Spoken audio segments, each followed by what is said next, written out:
It's a Drag, exploring how to improve parents' experiences of managing mobile device use during family time. By Eleanor Derix, Tukwah Leong and Julia Pryor at the University of Technology, Sydney. Research reveals that managing mobile device use during family time can be a source of stress for parents. In particular, it can create conflict in parents' relationships. While studies have examined how these issues can arise, we lack explorations into how we might design technologies that help to address them. Here we present our efforts to develop an understanding of if and how parents' experiences and relationships might benefit through reimagining the design of mobile technologies used in homes. Specifically, by interviewing 14 parents to capture reflections on 4 scenario-based storyboards. These were developed through 2 ideation workshops that we ran with a total of 12 UX designers. Our 2 workshops resulted in 8 ideas, which were distilled into 4 interaction design proposals and developed into scenario-based storyboards.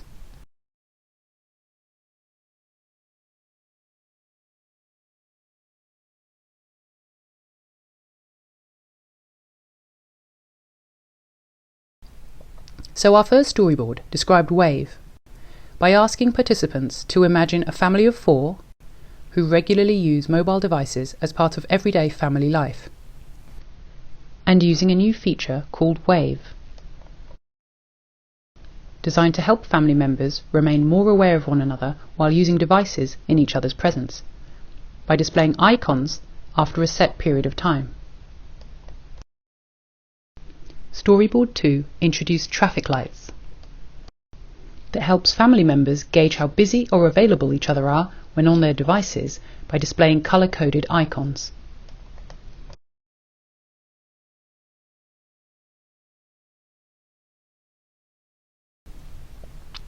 Storyboard 3 describes an idea called shared space, a proposal that allows family members to make what they are doing on their devices more visible to each other by allowing them to make their individual screens visible on a shared family display, like a smart table, TV or projection screen. Finally, we presented Family Goal Setter, a proposal to help families set and achieve joint goals over a set period of time by allowing them to set their intentions for both physical and digital tasks or activities, and displaying the progress that each family member is making towards these goals on a shared display. We found that parents felt that 3 approaches to designing interactive technologies would improve their experiences of managing device use during family time. These are fostering awareness between co-located family members, encouraging proximity between them, and supporting communication about technology use within families. Parents liked the idea of fostering awareness because firstly, they believed it could support parents' existing efforts to curb device use.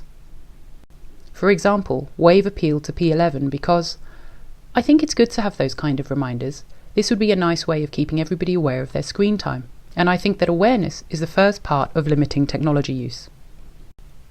P7 said, it's sad when the kids go, Mum, you've been on there for too long, get off the phone.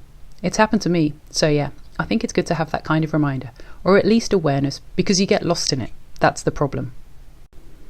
Parents also thought that fostering awareness might help reduce the uncertainties that they currently associate with family technology use. For example, P8 welcomed the idea of traffic lights, saying, when I'm on my device, the kids can't tell whether I'm interruptible. And this idea signals that really clearly to them. I love the idea because it would take away some of my guilt when I use devices. I guess it clarifies communication. And with my husband as well. If he's read, then I won't disturb him. Finally, parents imagined that fostering awareness could promote a welcome sense of connected presence within families. For instance, P8 imagined using Wave. I like it because it enables what I often want to do with the kids when we're all on our devices sitting next to each other. Just to nudge them and go, hey, what are you up to? And P13 said, we're all at home, but all busy on our own devices, and sometimes you want to share and interact with family members as you do it. I like that online presence is merging into physical presence. You're at home together, but virtually, living together digitally, in parallel to living together physically. We also found that parents felt they would benefit from technologies that could encourage proximity. Firstly, because they believed that it would prompt communication. For instance, P6 imagined shared space. It had improved my experience, knowing what the kids are watching and understanding what they like. My son loves to show me things, but I'm always busy. I'd use it to see what they're doing, as a regulatory thing, but also out of interest. P10 said, with the bigger screen, everyone could be working on their own thing at the same time. It's a collage. Everyone sees what everyone's doing. Parents also felt that encouraging proximity could promote physical interaction. This was particularly discussed in relation to shared space. For instance, P10 explained, technology isolates you, pulls you away. This brings the family back together and into physical contact. And P13 said, if we're sharing through our devices, it's not as intimate or as family-like as when we're around a table. The actual physical thing that we're touching at the same time and interacting around. It feels like a centerpiece that represents that we're a family. We are one unit, represented by this single thing. Parents also felt positively about helping to support communication about technology use within families because they reckoned it would support more collaborative efforts of managing mobile device use. Something which they complained can tend to be quite isolating, with each parent taking their own individual approach. They felt something like family goal setter might help.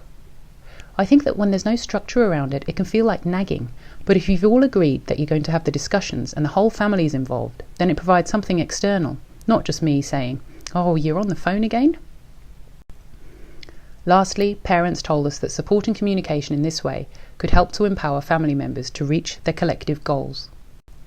P6 expressed her frustration at the disputes that arose because of technology in her family, describing it as a drag. She explained why she hoped Family Goal Setter would help. You'd have the plain hard data, visual proof. That's better than verbal agreements. My son has a screen time policy, but somehow every weekend we're confused about how much time he's used. This is something that would be clear and visual, so there's less negotiating.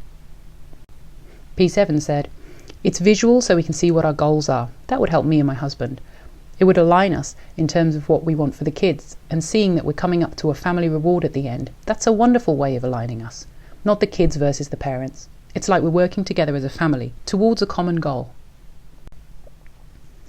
As well as outlining how these three approaches could benefit parents, our paper identifies and discusses several directions of further exploration for those interested in understanding and responding to parents' perceptions of how to make family technology use a more appealing and desirable prospect. A small step towards technologies that can better support parents' aspirations for how their families' time together is spent. Thank you.